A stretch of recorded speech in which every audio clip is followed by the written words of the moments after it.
ಪ್ರಿಯ ಸ್ನೇಹಿತರೆ, ಇವಾಗ ನಾವು ಕಿತ್ತೂರು ರಾಜಗುರು ಕಲ್ಮಠದಲ್ಲಿದ್ದೀವಿ. ಇಲ್ಲಿ ಯಾಕಪ್ಪ ಬಂದಿದೆ ಅಂತ ಹೇಳಿದ್ರೆ, ನಾನು ಇಲ್ಲಿ ರಾಜರ ಸಮಾಧಿ ಹತ್ರ ಬಂದಿದ್ದೀನಿ. ಕಿತ್ತೂರು ಮಹಾರಾಜರು, ರಾಣಿಯರು ಇರುವಂತ ಸಮಾಧಿ ಈ ಕಲ್ಮಠದ ಗುಹೆ ಒಳಗಡೆ ಇದೆ ಅಂತೆ. ಸೊ ಹಾಗಾಗಿ ಈ ಗುಹೆಗೆ ನಾನು ನಿಮ್ಮನ್ನ ಕರ್ಕೊಂಡ್ ಬಂದಿದ್ದೀನಿ. ನಮ್ ಜೊತೆ ಬಸವರಾಜ್ ಸರ್ ಇದ್ದಾರೆ. ಸರ್, ಈಗ ನಾವ್ ಎಲ್ಲ ಹೋಗ್ತಾ ಇದ್ದೀವಿ ಇವಾಗ? ಸರ್, ಕಿತ್ತೂರು ಸಂಸ್ಥಾನದ ಆಳರಸರ ಸಮಾಧಿಗಳನ್ನ ಹೊಂದಿರತಕ್ಕಂತ Kalmath. Okay sir, okay. Kittur ಸಂಸ್ಥಾನದ ಪ್ರತಿಯೊಬ್ಬ ಅರಸರ ಸಮಾಧಿಗಳನ್ನ ಇಲ್ಲೇ ಮಾಡಲಾಗಿದೆ. ಓಕೆ. ಏಕೆ ಮಾಡಿದಾರೆ ಅಂತಂದ್ರೆ, ರಾಜಗುರುಗಳ ಒಂದು ಪಾದ ಸ್ಪರ್ಶ ನಮ್ಮ ಸಮಾಧಿ ಮೇಲೆ ದಿನನಿತ್ಯ ಆಗಬೇಕು. ಈ ಮೂಲಕ ನಾವು ಪಾವನ ಆಗ್ಬೇಕು.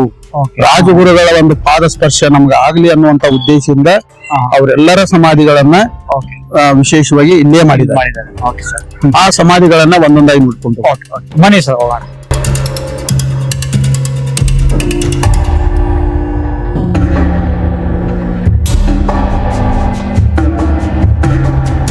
ಇದು ಕಿತ್ತೂರು ಸಂಸ್ಥಾನದ ಮಾಳವ ರುದ್ರಗೌಡ ಅಥವಾ ಫಕೀರ ರುದ್ರ ಸರ್ಜಾ.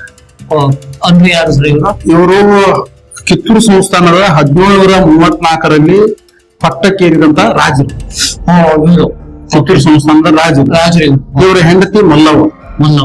ಇವರು ರಾಜ್ಯಭಾರ ಮಾಡ್ತಿರ್ತಾರೆ. ಇವರು ಕಿತ್ತೂರು ಸಂಸ್ಥಾನದ ರಾಜರಾದ ನಂತರ ಈ ಒಂದು ಫಕೀರ ರುದ್ರ ಸರ್ಜರು ಬಿಜಾಪುರ ಸುಲ್ತಾನರಿಗೆ ಕಪ್ಪು ಕಾಣಿಕೆ ಕೊಡಕ್ಕೆ ಹೋಗೋದಾಗೋ ಅಥವಾ ಕಾಶ್ಮೀರಕ್ಕೆ ಹೋದಂತ ಸಂದರ್ಭದಲ್ಲಿಯೋ ಎರಡು ಅಭಿಪ್ರಾಯಗಳು. ಒಂದು ಹೈದರಾಬಾದಿಗೆ ಬಿಜಾಪುರ ಸುಲ್ತಾನರಿಗೆ ಕಪ್ಪು ಕಾಣಿಕೆ ಕೊಡಕ್ಕೆ ಹೋದಂತ ಸಂದರ್ಭಗಳಿಗೆ ಅಲ್ಲಿ ಒಬ್ಬ ನರ್ತಕಿ ಪರಿಚಯ ಆಗಿ ಅವಳನ್ನ ಇಲ್ಲಿ ರಂಜನಿ ಅಂತಕ್ಕಂಥವ್ರನ್ನ ಕರ್ಕೊಂಡ್ ಬಂದ್ರು ಅಂತವದಲ್ಲಿ ಮಾಹಿತಿ ಬರ್ತದೆ. ಇನ್ನೊಂದು ಮಾಹಿತಿ ಪ್ರಕಾರ ಕಾಶ್ಮೀರಕ್ಕೆ ಹೋದಂತ ಸಂದರ್ಭದೊಳಗ ಅಲ್ಲಿಯ ನರ್ತಕಿಯನ್ನ ಇವರು ತಮ್ಮ ಜೊತೆಗೆ ಕರ್ಕೊಂಡ್ ಬಂದು ದೇಶನೂರ್ ಅನ್ನುವಂತ ಸ್ಥಳದೊಳಗ ಉಳಿದುಕೊಂಡ್ರು. ತಮ್ಮ ಅಂತಿಮ ದಿನಗಳನ್ನ ಅಲ್ಲೇ ಕಳೆದ್ರು.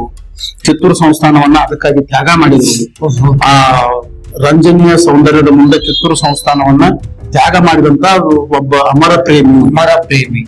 ಅದಕ್ಕಾಗಿ ಇವರನ್ನ ಫಕೀರ ರುದ್ರ ಸರ್ಜಾ ಅಂತ ಕರೀತಾರೆ. ಅದಕ್ಕಾಗಿ ಇವರಿಗೆ ಹೆಸರನ್ನ, ಅದು ಮುಸ್ಲಿಂ ಹೆಣ್ಮಗಳು ರಂಜನಿ ಅಂತಕ್ಕಂಥಕ್ಕೆ. ಆ ಮುಸ್ಲಿಂ ಹೆಣ್ಮಗಳನ್ನ ಪ್ರೀತಿ ಮಾಡಿ ಅವಳನ್ನ ಇಲ್ಲಿ ದೇಶನೂರ ಅರಮನೆ ಒಳಗೆ ಇಟ್ಕೊಂಡು ಅವಳಿಗಾಗಿ ಒಂದು ನಿರಂಜನಿ ಮಹಲ್ ಅನ್ನುವಂತ ಮಹಲ್ ಕಟ್ಟಿಸ್ತಾರೆ. ಎಲ್ಲಿ ಅದು? ದೇಶನೂರ್ ಒಳಗೆ. ದೇಶನೂರ್ ಊರಲ್ಲೇ ಅಲ್ಲಿ ಕೋಟೆ ಇದೆ, ಅರಮನೆ ಇದೆ. ಆದ್ರೆ ತನ್ನ ಪ್ರಿಯತಮಿಗಾಗಿ ನಿರಂಜನಿ ಮಹಲ್ ಅನ್ನುವಂತ ಒಂದು ಮಹಲ್ ಕಟ್ಟಿಸಿದ್ದು ಇನ್ನೂ ಅದು ಕಾಣಬಹುದು. ಅವರು ಕಟ್ಟಿರ್ತಕ್ಕಂಥ ನಿರಂಜನಿ ಮಹಲು, ಅವರ ಸಮಾಧಿಯನ್ನ ಇಲ್ಲಿ ಮಾಡ್ತಾರೆ. ಇವರು ಅದೇ ರಂಜನಿ ಅಂತ ಹೇಳೋದಲ್ಲ, ಅವ್ರ ಸಮಾಧಿ ಇಲ್ಲೇ ಪಕ್ಕದಲ್ಲಿ ಇದೆ. ಓಕೆ, ಬನ್ನಿ. ಓಕೆ,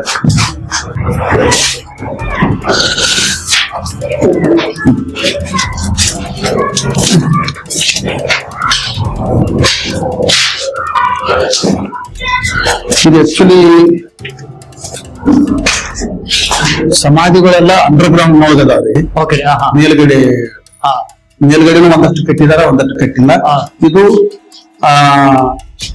ರಂಜನಿಯನ್ನ ಆನಂತರ ಕಾಲಾಂತರದೊಳಗ